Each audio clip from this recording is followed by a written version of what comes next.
Se a Terra estivesse um pouco mais próxima do Sol, você acha que isso mudaria alguma coisa? Para ser mais específico, vamos dizer que essa aproximação seria de 1%. Acha que seria diferente? Isso nos impactaria?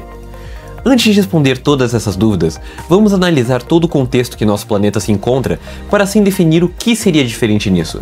Sem mais delongas, vamos ao vídeo.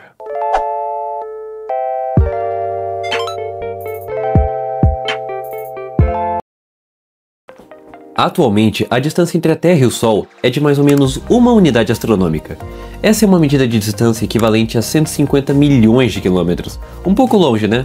Mas essa é a distância ideal para que o nosso planeta receba raios solares em quantidades equilibradas. Agora, um detalhe. 1% de 150 milhões é equivalente a 1.500.000 quilômetros.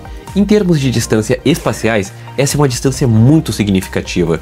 Mas um detalhe, antes que possamos prosseguir mais, eu só queria que vocês tivessem uma pequena noção de como seria essa distância em uma escala real. E para me ajudar a explicar isso, eu vou usar aqui, ó, 2 moedas.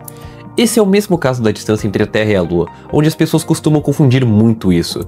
Por exemplo, se fôssemos nos guiar pelos modelos de sistema solar que vimos no ensino fundamental, muitas pessoas diriam que em escala real a Terra e a Lua é assim, ó, uma quase grudada na outra, quando na realidade isso está totalmente errado.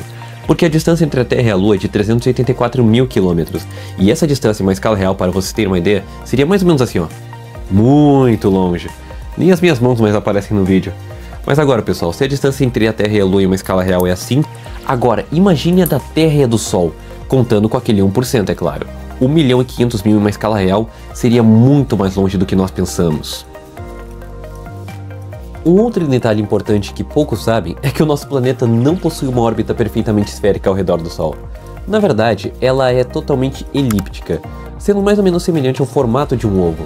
Isso faz com que em algumas épocas do ano, o nosso planeta esteja mais próximo do Sol naturalmente. Mas agora, se é o caso de o aproximarmos mais ainda, isso vai gerar agora um aumento visível nas temperaturas, principalmente pelo excesso de raios ultravioletas em nossa atmosfera.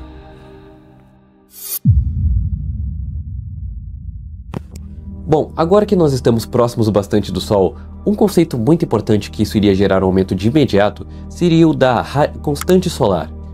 Ela é a quantidade de radiação solar recebida pela Terra através do Sol.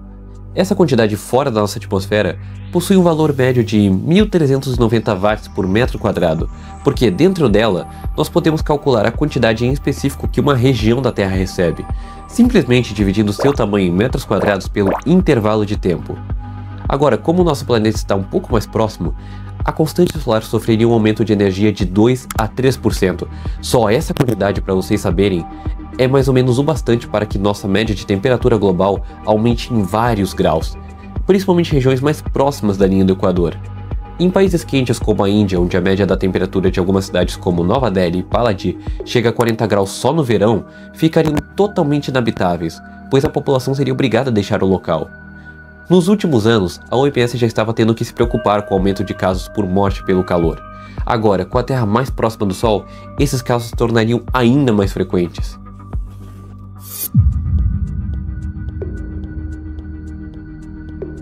Diante do aumento da temperatura global, boa parte da vegetação seria completamente devastada nesse processo.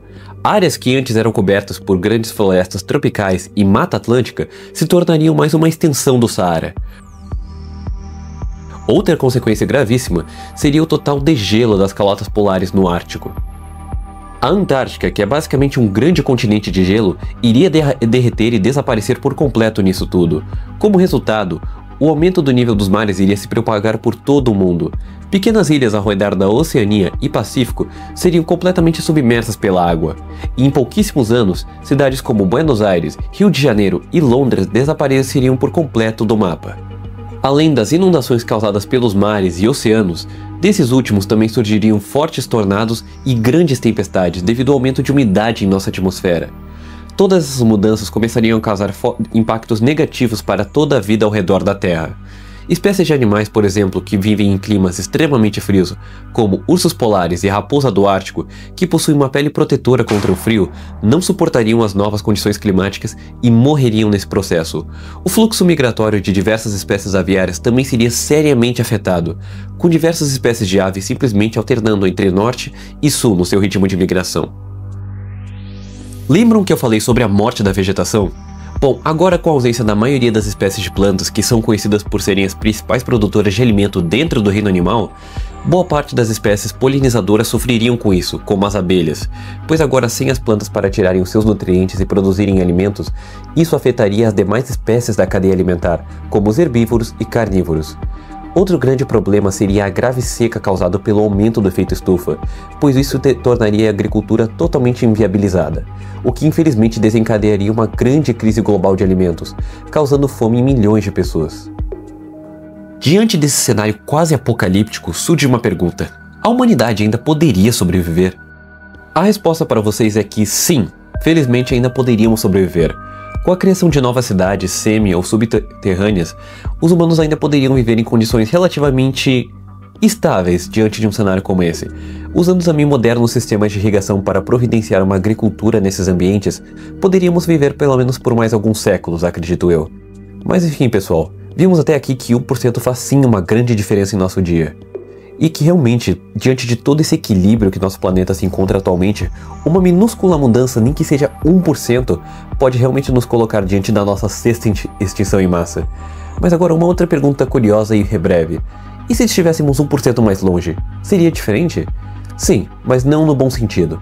O nosso planeta, nesse caso, viraria uma nova bola de neve, com temperaturas abaixo da média, congelamento e ainda assim um ecossistema totalmente destruído. Mas enfim, pessoal, vimos que ainda assim não adianta qual cenário que seja. Esse é o nosso cenário com essas condições, seja aleatórias ou um destino, que nos colocaram até aqui. Mas enfim, eu vou parar o vídeo por aqui hoje. Muito obrigado a vocês que assistiram até aqui. Para fortalecer o seu canal, deixe o like e a sua inscrição. E se você quer ver mais assuntos como esse, deixe novas sugestões nos comentários. Muito obrigado e até a próxima.